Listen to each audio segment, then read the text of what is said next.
dicen? Buenas tardes, aquí estamos arrancando, que vuelvan las ideas, 4:06 de la tarde en esta jornada de viernes.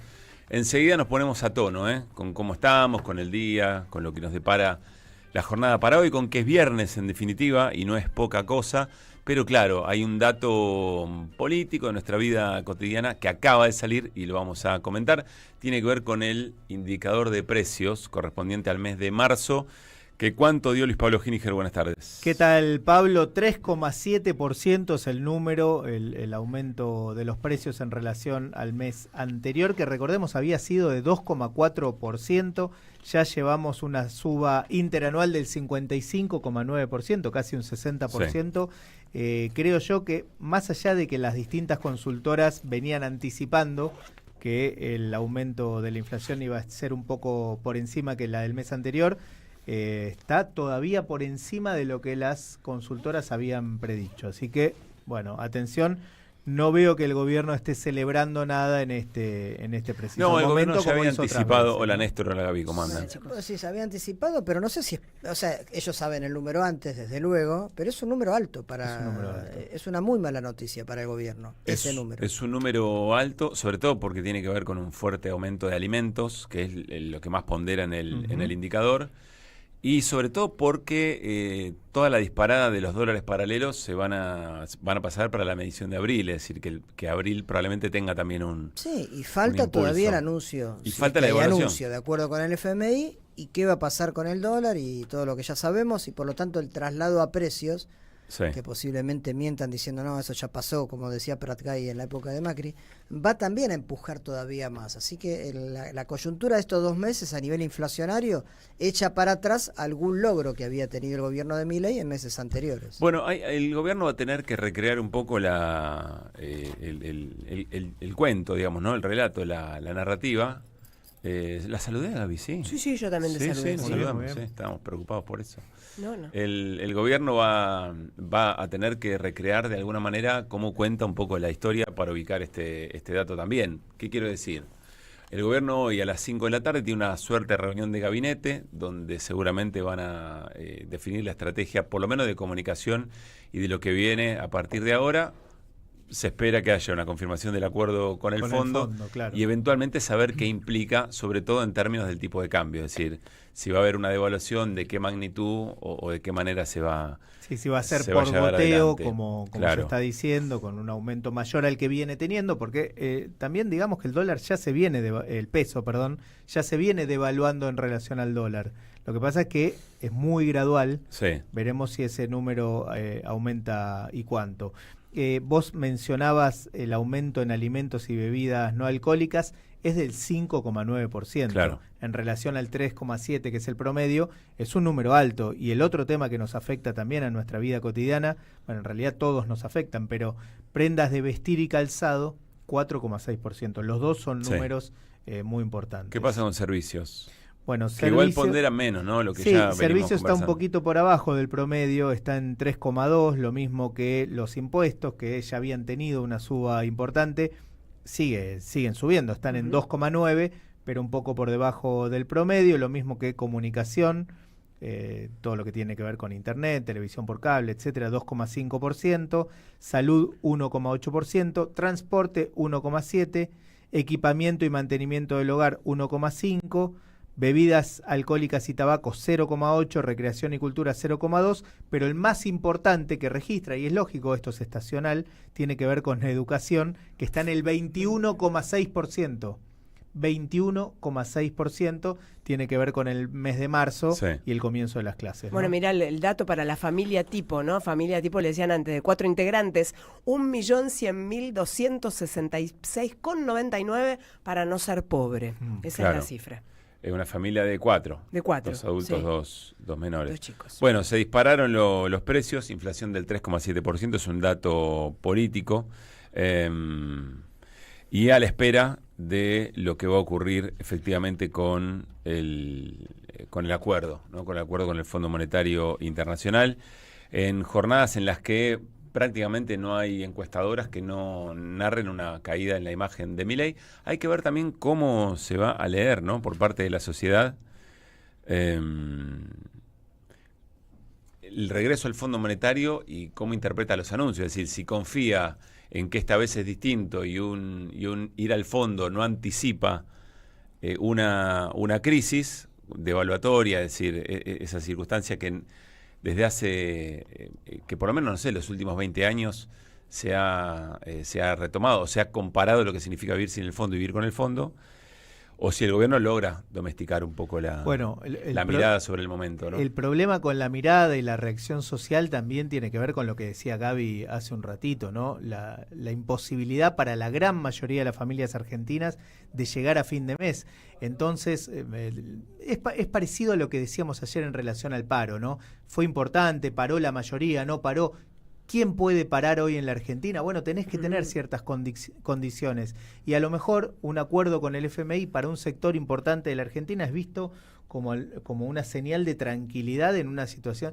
Si el gobierno convence de que el acuerdo con el FMI le va a dar cierta tranquilidad, cierta calma, que no va a haber una devaluación terrible, que más o menos va a poder prever cómo llega a fin de mes y quizá la mirada o la lectura en relación al acuerdo sea positiva, pero quiero decir, hay una extorsión de por medio. La gente necesita agarrarse de algo, todos nosotros necesitamos agarrarnos de algo en el sentido de que, bueno, está muy mal la cosa, de verdad está muy mal, y bueno, muchos pueden creer que un acuerdo con el Fondo Monetario puede paliar un poquito esa situación, sí, ¿no? Bueno, vamos a ver qué repercusiones y qué lecturas hace el propio gobierno de esto, ¿no? Estaba buscando a ver si la vocería había dicho algo. No, lo que hay expectativas no es que hable Caputo, digamos, una vez que se conozca el resultado de la reunión en Washington. Sí, no está del todo claro cuál es la dinámica, ¿no? Hay una reunión de gabinete a las 5 de la tarde, insisto, o por lo menos y recién preguntaba en Casa Rosada, no saben si va a haber cadena nacional para algún mensaje o un anuncio de otro tipo. Bueno, vamos a ver, hay que esperar, ¿no? Mucho más no se puede hacer. Bueno, 4:15 de la tarde, arrancamos que vuelvan. En un ratito, ¿de qué hablamos, Luis Pá? Bueno, hay muchas novedades. En principio, mucho ida y vuelta político.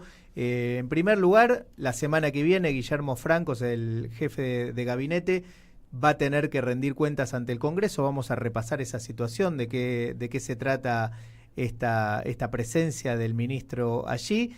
Y vamos a escuchar o repasar lo que dijo Gabriel Adorni esta tarde en relación al... ¿Gabriel? Manuel. Ah, no, por ahí Manuel, era. Manuel, dije Gabriel. Y lo puso primo. al hermano. Manuel Sí, lo puso Adorni, al hermano, Manuel Adorni, más temprano en relación al PRO también, que hay una guerra ahí bastante interesante. Muy bien. Néstor, de internacionales tenemos las elecciones el domingo. Tenemos el domingo balotaje presidencial definitorio en Ecuador. Vamos a tener una nota con un ecuatoriano que sigue muy de cerca ese tema, un historiador que nos puede dar un pantallazo, un panorama más amplio de lo que se juega el domingo en Ecuador. Y bueno, después seguiremos un poquito más con la guerra comercial, que volvió a tener un escalón en alza, ya que China anunció que va a aplicar aranceles del 125%. En respuesta a lo mismo que anunció Estados Unidos. Y una cosa interesante que se menciona en el documento chino es que 125% es no comercio, porque ya arriba de eso podés poner 500, 1000, lo que sea, pero ya llegó al tope, ya no hay posibilidad de vender nada de ese precio. Se complica cualquier ganancia, cualquier todo. diferencia. Entonces, claro, digamos, es el cierre del comercio entre Estados Unidos y China hasta que eventualmente haya una mesa de diálogos, lo charlamos en un ratito. Así que el número ya casi no... Ya no importa más. El número no importa, lo que importa es el desafío. Ayer escuché creo que al portavoz del gobierno chino. Suele hablar uno o dos portavoces de la Cancillería, ¿no? Declaraciones durísimas, diciendo, bueno, a nosotros nos parece que este es un camino que no corresponde, pero si lo quieren caminar, lo vamos a caminar hasta el final. Sí, vamos a luchar hasta el final. Durísimo. Bueno, un ratito lo hablamos. Gaby. Bueno, vamos a hablar un poquito de series, porque viene el fin de semana. Por favor. Vamos a distender un poco con... No vamos a distender nada, porque llega la 7ª temporada de Black Mirror, y este fin de semana, quienes tengan Netflix se van a volver un poco locos con eso, porque, bueno, así como ocurrió en otras temporadas que lo mirábamos desde un punto de vista de que podía ser fantasioso o de ciencia ficción, cuando viene a contarnos, mirá qué loco. Qué rápida que corre la realidad. Este aparatito, que era un telefonino, el telefonino, decían los tanos. telefonino nos reventó la cabeza. Vino el telefonino y se complicó. Like, quereme. La conexión del mundo de las personas y todo lo que pueden hacer, ¿no? La ciencia mal aplicada, podríamos llamar a Black Mirror, que nos va a contar unos cuantos horrores de la humanidad. ¿Ya viste cuántos? Vi el primero. Bueno. Sí. Y así está, imagínate, ¿no? Sí, es que es tremendo. Claro. Es tremendo. Después ahora tengo que ver Ya hablamos, qué es lo ¿no? que puedo... Que no nos pone bien. Black Mirror. No sé si es del todo satisfactoria la experiencia de ver los capítulos de Black Mirror. No, hay algunos muy depresivos, te quedas mal. No, es que hay algunos que son... estaríamos llegando a esto. Lamentablemente, en todo lo que tiene que ver con el avance de la inteligencia artificial, el mundo de la desconexión y de la humanidad que se pierde cuando en vez de estar en un encuentro con gente, estás con la maquinita. Bueno, la maquinita te está ganando. Y ahí viene Black Mirror a estrenar otra temporada. Creo que el otro día lo dijimos también. El ejercicio es ver la primera temporada y dónde estamos hoy. Sí. A ver cuánto de aquella primera temporada ya ocurre con literalidad. Todo lo que te daba horror y se cumplió, bueno, ahora te va a dar más horror todavía.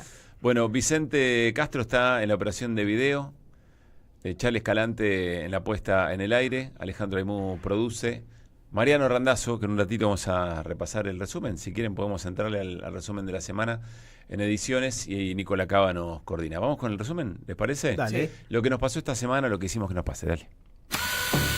Estamos en Maipú 555 después de lo que fue mi despido, tras 17 años en planta permanente. Natalia Maderna, despedida de Radio Nacional.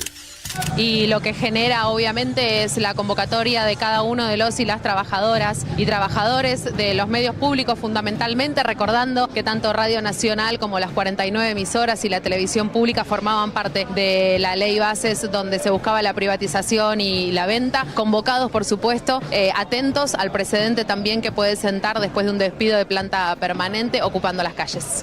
Así quedé cesante luego de haber hecho la foto del gendarme que le disparó a Pablo Grillo.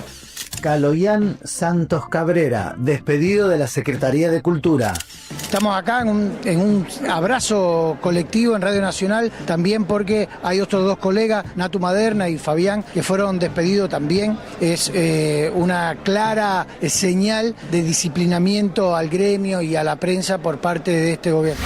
En un punto para nosotros va a ser una oportunidad de poder demostrar todo lo que Casanelo no tuvo en cuenta en este procesamiento express. Nos procesó muy rápido, en 6 meses le decían tortuga a Casanelo, parece que cambió de animal, parece una liebre ahora. Eduardo Beliboni.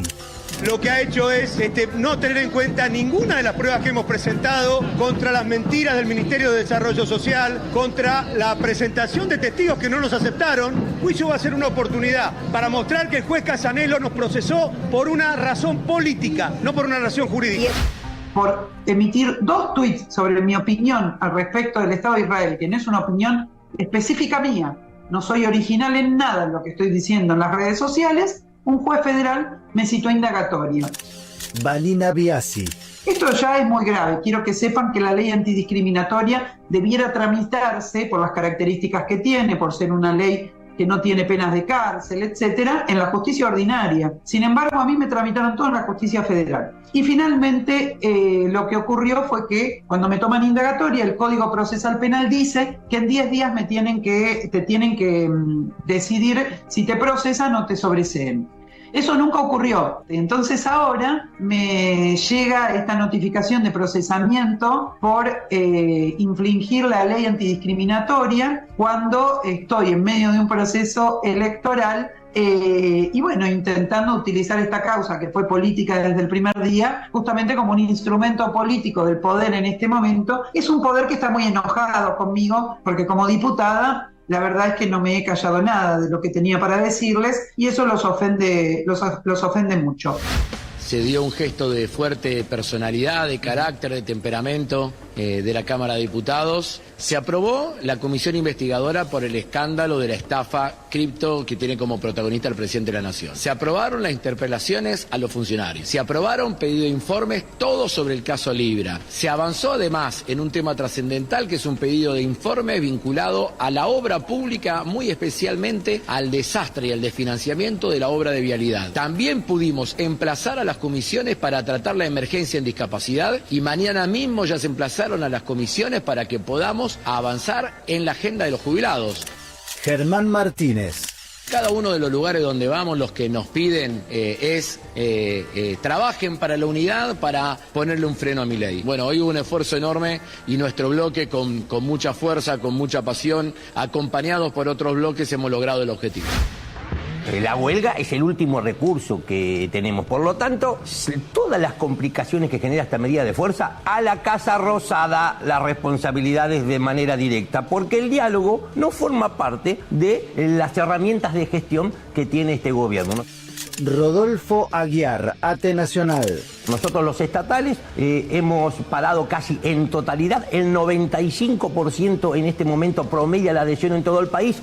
Es una de las medidas de fuerza que tiene mayor adhesión de las que se han realizado en rechazo de las políticas del gobierno nacional. Creemos que fue un éxito en las 36 horas de acción sindical, que no puede haber una ecuación en un esquema económico que libere los precios a la bondad de cada uno de los empresarios formadores de precios y que por el otro lado nos tengan pisadas las paritarias y cuando vos conseguís alguna recomposición más o menos adecuada no te la terminen homologando. Héctor Daer, CGT. Que lo que quieren es que caigan los ingresos. Por eso no le actualizan el bono a los jubilados, por eso no van por un aumento de emergencia y por eso nos están llevando en los últimos 5 o 6 meses absolutamente presionados a ir con salarios a la baja. Sí, el 1 de mayo nos vamos a movilizar, el día martes vamos a tener ahí la reunión organizativa y la definición hacia dónde y demás. Logramos la unidad nos llevó a un frente, ese frente electoralmente le fue muy bien, ganamos las elecciones, obviamente con un esfuerzo, con una generosidad de los sectores, de Cristina, de todos los sectores, bueno, se logró eso. Y después no pudimos gobernar con ese sistema. Axel Kicillof. No tenía unidad del propio gobierno, no sé qué unidad, la unidad es esa. La unidad es esa, no es solo una unidad de un frente electoral para ganar las elecciones, es después la unidad de una coalición de gobierno. Bueno, eso no puede pasar en la experiencia que viene. ¿Y eso cómo se logra? Bueno, también con una cuestión programática, con una cuestión de autoridad. No puede estar cuestionado porque va a ser un gobierno que tiene que afrontar una complejidad enorme. Ya solo la deuda que va a dejar Milei si ahora le dan el préstamo. Gobernar en condiciones de complejidad, gobernar bajo mucha presión, bajo ataque, con dificultades permanentes, aún si el que le toca la responsabilidad, y esto no se tome con una defensa de Alberto que no pienso asumir, pero digo, que no se tome, porque creo que hay muchos elementos y responsabilidades enormes ahí. Lo quiero decir porque lo he dicho siempre, pero sí quiero decir que tenemos que llegar a una formación de gobierno y una formación política, una fuerza política que apoye las decisiones que va tomando el gobierno.